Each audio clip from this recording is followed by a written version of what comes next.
do you think, I guess just in a yes and no kind of a way, do you think that there are qualities that you can attribute to those choices, or that you could draw out from those choices to say, I think I'm better at being able to discern what's a right game at the right time Yeah. now?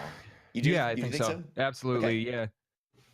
All Yeah, right, I think Yeah, game when I- selection talk about it. is definitely a skill. Like Yeah. once you figure it out, and it's not like, I mean, I wouldn't say I have it mastered, but once you recognize, like, you get familiar with the directory, and you know, you could start to plan ahead what you can play, like rather than just like scrambling at the last minute, so that you can make better choices leading up to that.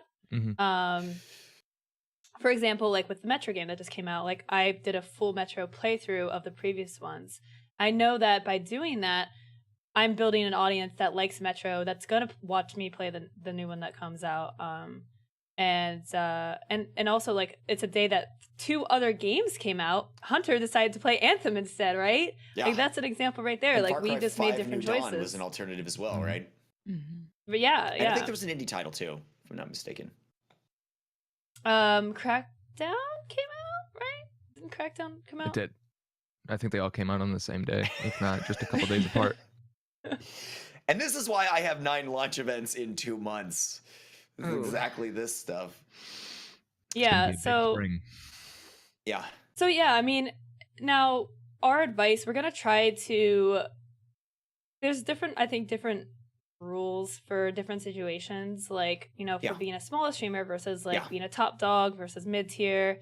Also, depending on what games you typically play. Like, if I was an Overwatch streamer, I probably would not choose to play Metro, or I wouldn't. You know, it may not make as much sense because they're kind of very different games. As well as your goals, of course, right? Like if you have no interest in creating a stream that will focus on, you know, new AAA titles that launch, like why would you try to, you know, sort of like shoehorn that into the identity of your brand at some point?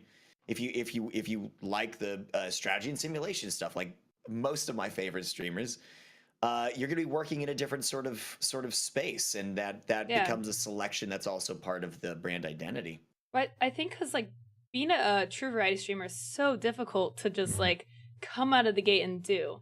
Like I feel like, you know, to master being true variety, like those game selection choices, you have to, I think, start more narrow when you start streaming and kind of just expand your category of or your repertoire of games or your genres as you grow. You have more flexibility, I think.